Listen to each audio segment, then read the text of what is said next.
Olá meus amigos, sejam todos bem-vindos a mais um vídeo desse canal. Vamos ver hoje judeus de Bombacha e Chimarrão. O Rio Grande do Sul, todos sabem, é um dos estados pioneiros, sempre foi, em receber imigrantes provenientes do leste europeu, da Europa Ocidental, como russos, poloneses, suíços.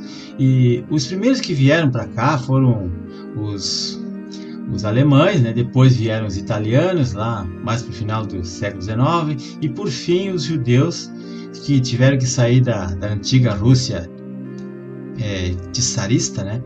Que devido à perseguição da ditadura da monarquia do Alexandre III, que era no final do século XIX, né?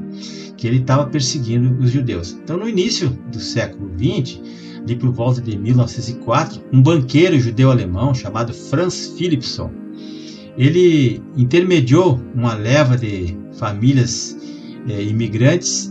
Ele comprou uma fazenda aqui no Rio Grande do Sul, lá na região de Santa Maria, ali, que depois deram o nome de Philippson, e ali foram assentadas cerca de 40 famílias provindas da Rússia, né?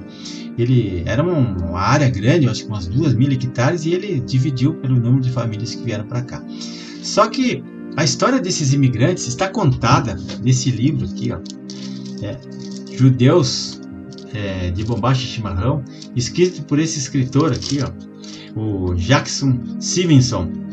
Esse é um homem que era originário, ele descendente dessas famílias que moraram ali. Ele, inclusive, eu não sei se ele nasceu ali ou ele se criou ali. Ele conta com detalhes, documentados e com fotografias, a vida que eles tiveram ali naquela região, que quando eles chegaram ali era uma região assim de mata fechada, muita pedra, muita cobra, um local terrível. Eles tinham que lavrar a terra com arado puxado a boi, usando ferramentas, derrubando aquelas matas a machado e foice.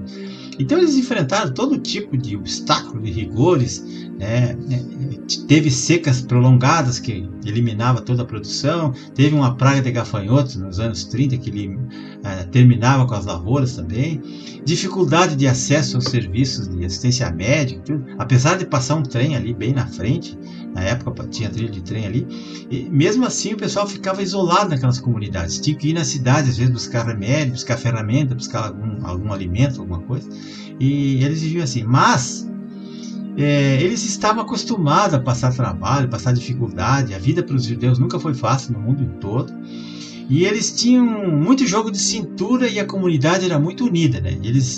Um ajudava o outro, e eles criaram a própria escola deles, eles criaram a sinagoga deles na cidade, eles tinham um cemitério deles, e eles traziam junto com eles os rabinos deles, os pastores que pregavam as coisas para a religião deles. Eles tinham os médicos deles, e eles também,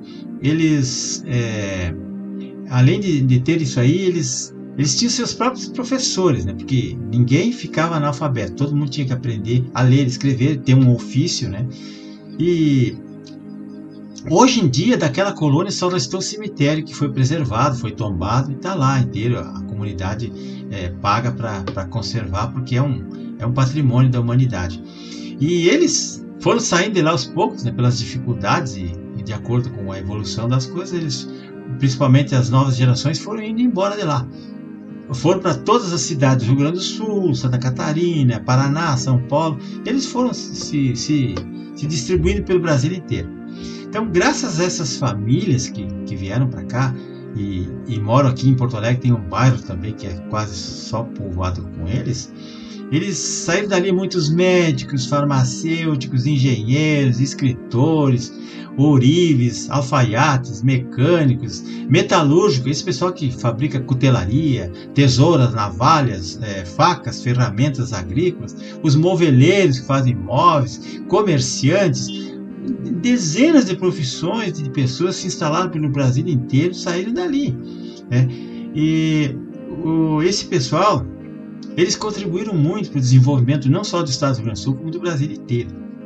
E como nós nós temos uma dívida de gratidão para com eles, porque eles deram um exemplo muito forte de união, de família, de trabalho, de capacidade de superação, de resiliência, né? Porque eles é um povo que tem muita coragem assim, de suportar as amarguras, né? Mas agora, como nós estamos vivendo num país que chegou o comunismo aqui, né? Essa ideologia autoritária, filosofia nazifascista que tem ali, que só sabe hostilizar Israel, desconsiderar a história, não conhece a história, não quer saber, e ficam apoiando terrorista do Hamas, do Hezbollah, do ISIS, dos árabes lá, enfim. E isso denota a ignorância e o esquerdismo, essa doença mental que afetou as universidades, as escolas, os jovens que ficam aí fazendo passeata, essa imprensa canalha aí, o UOL, o Globo, Folha, 247, Metrópole, esses sites esquerdistas ficam falando mal das pessoas que são contra essas barbaridades que a esquerda e os terroristas fazem. Então, meus amigos, eu vou só mostrar para vocês uma coisa aqui, para vocês terem uma ideia aqui, ó. Em 27 de janeiro de 2019, aconteceu uma tragédia aqui no Brasil, lá em Brumadinho, Minas Gerais, onde uma barragem estourou e soterrou centenas de pessoas, né? E aí o Brasil pediu ajuda para Israel, eles mandaram um avião com 130 técnicos especialistas para procurar as pessoas que ficaram soterradas, porque foi centenas de milhões de toneladas de lama em cima de uma população toda que ficou soterrada. Aí esses sites que eu falei aí, essa esquerda podre, ficou falando mal do presidente Bolsonaro, do primeiro-ministro de Israel, falaram mal dos militares, que eles não acharam nenhum corpo, não sei o quê, não acharam nenhuma pessoa viva. Mas como é que iam achar se a barragem estourou e largou toneladas de lama em cima de uma comunidade de pessoas? As pessoas que estavam por ali ficaram todas soterradas, e eles não vieram para fazer milagres, vieram para socorrer, para tentar encontrar os corpos, e muitas coisas eles fizeram. E vieram de bom grado, ninguém pagou nada para eles virem. E se vocês olharem o noticiário da época, é só malhação contra o presidente e contra o Estado de Israel. Então, meus amigos, aqui nós vemos que o primeiro-ministro Netanyahu, ele esteve aqui no Brasil, visitando o Brasil, e o presidente Bolsonaro foi a Israel visitá-lo também, troca de acordos comerciais, e o presidente falou que ia mudar a embaixada, parece que de Tel Aviv para Jerusalém, ou vice-versa, não me lembro bem, e essa imprensa canalha caiu de pau, que o Bolsonaro estava lavando dinheiro e que ia prejudicar a Palestina, que ele estava se juntando ao primeiro-ministro para massacrar o Hamas, a Palestina, não sei o que. Esse povo que não sabe o que faz, nunca leu nada, não sabe como é que funciona a geopolítica, e aí ficaram falando mal. Mas não, nós devemos muito a esse povo, eles fizeram muito por nós, e quando a gente precisar de socorro, é a eles que nós temos que recorrer, porque não vai ser a Venezuela que vai nos socorrer, não vai ser Cuba, não vai ser a Argentina, não vai ser a Coreia do Norte, não vai ser a Rússia. Tem que ser países conservadores, países que prezam pela vida humana.